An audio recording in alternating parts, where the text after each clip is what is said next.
Hello friends, எல்லாரும் எப்படி இருக்கீங்க? நல்லா இருக்கீங்களா? வாங்க ஃப்ரெண்ட்ஸ், இன்னைக்கு நம்ம மாடி தோட்டத்துக்கு புது வரவு வந்திருக்கு. 4 புது செடிகள். அது ஒரு பக்கம் இருக்கட்டும். அதை தவிர நம்ம வீட்டு தோட்டத்தில் என்னென்ன மரங்கள் வளர்க்கலாம், எந்தெந்த மரங்கள் வளர்த்தா நமக்கு மெயின்டைன் பண்ணுறது ஈஸியாக இருக்கும், குறைஞ்ச இடத்துல நல்லா வளரக்கூடிய மரங்கள் எவை, மூலிகை மரங்கள் என்ன வளர்க்கலாம், இதெல்லாம் தான் இந்த வீடியோவில் நம்ம பார்க்க போகிறோம்.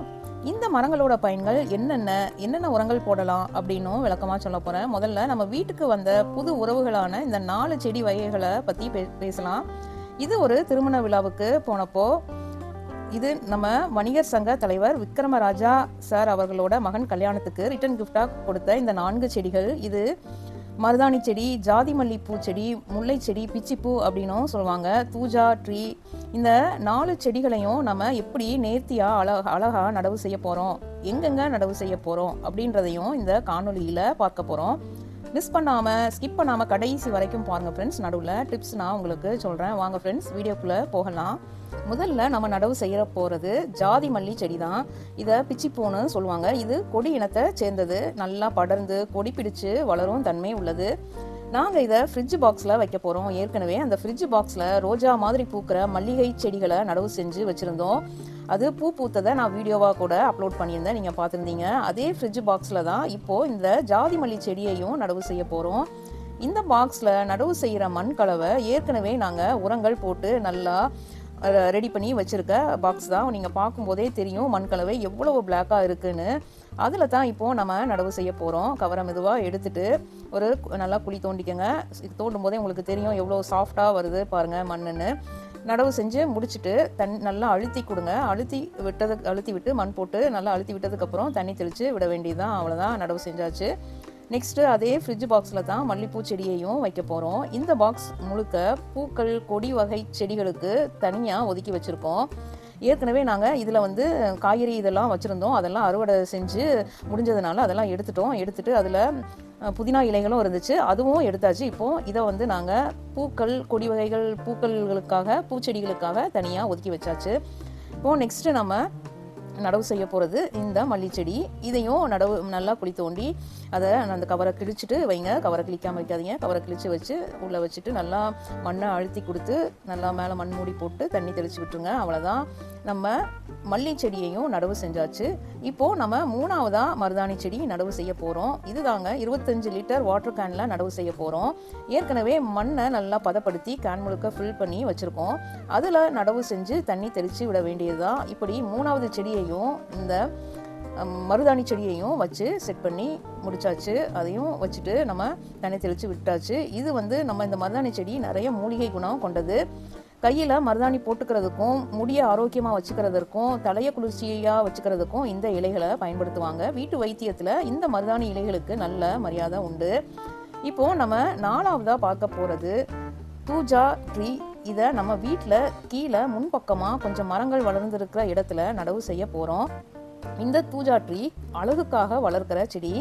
எல்லா வீடுகள்லேயும் பெரிய பெரிய ஹோட்டல்லையும் அழகுக்காக வளர்க்குற செடி. இது எப்பவும் பச்சையாக நல்லா க்ரீன் நிறத்தில் இருக்கும்.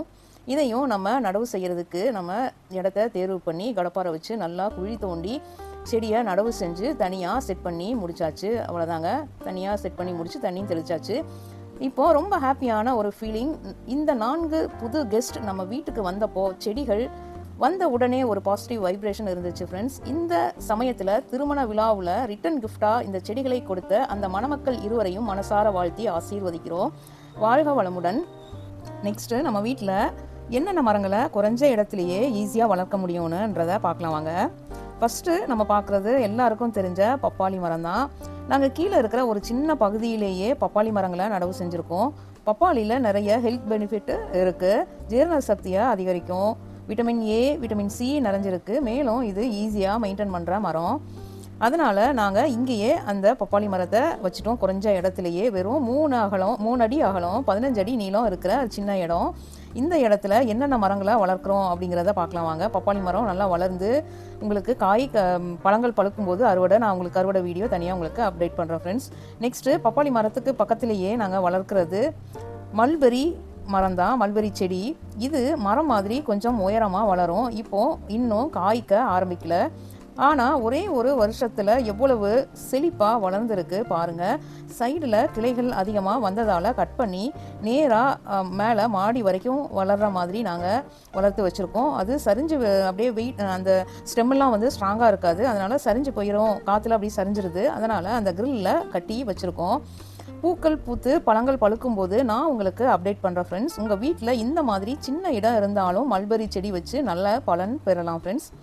நெக்ஸ்ட்டு நம்ம பார்க்க போகிறது மகிழம்பூ மரம் தான். இந்த மகிழம் மரம் நம்மளுக்கு நல்ல நிழல் கிடைக்கும், மேலும் அந்த பூக்கள் நிறைய பயன்களும் உண்டு. மகிழம்பூவுக்கு பாரம்பரிய நல்ல மருத்துவ குணங்கள் இருக்குன்னு சொல்லுவாங்க. தூக்கமின்மைக்கு உதவும், மனசுக்கு அமைதியையும் தரும், மேலும் கூந்தல் அழகுக்கும் நறுமண பொருளாகவும் இந்த மகிழம்பூக்களை பயன்படுத்துவாங்க.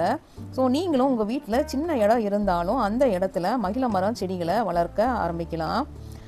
நெக்ஸ்ட்டு நம்ம பார்க்க போகிறது மஞ்சள் மந்தாரைன்னு சொல்கிற செடி.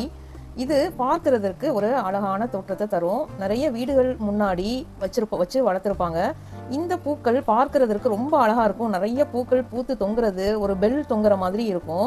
ஸோ இப்படி இந்த பூக்கள் பூத்திருக்கிறத பார்க்கும்போது நிறைய பூச்சிகள் வண்டுகள் வர்றதுனால நம்ம தோட்டத்துக்கு பாலினேஷன் ஏற்பட்டு அதன் மூலம் அதிக காய்கறிகள் காய்க்கிறதுக்கும் பழங்கள் காய்க்கிறதுக்கும் இந்த செடி ரொம்ப முக்கிய காரணமாக இருக்கும். ஏன்னா எல்லோ கலரில் இருக்கிறதால தேனீக்கள் வண்டுகளை அட்ராக்ட் பண்ணி இழுக்கும். இந்த பூக்கள் வீட்டுக்கும் ஒரு அழகிய தோற்றத்தையும் தரும். இனி நம்ம என்னென்ன உரங்கள் கொடுக்கலான்னு பார்க்கலாம். பஞ்சகாவியா கொடுக்கலாம் ஃப்ரெண்ட்ஸ், 10 நாளுக்கு ஒரு முறை இல்லைன்னா 15 நாளுக்கு ஒரு முறை.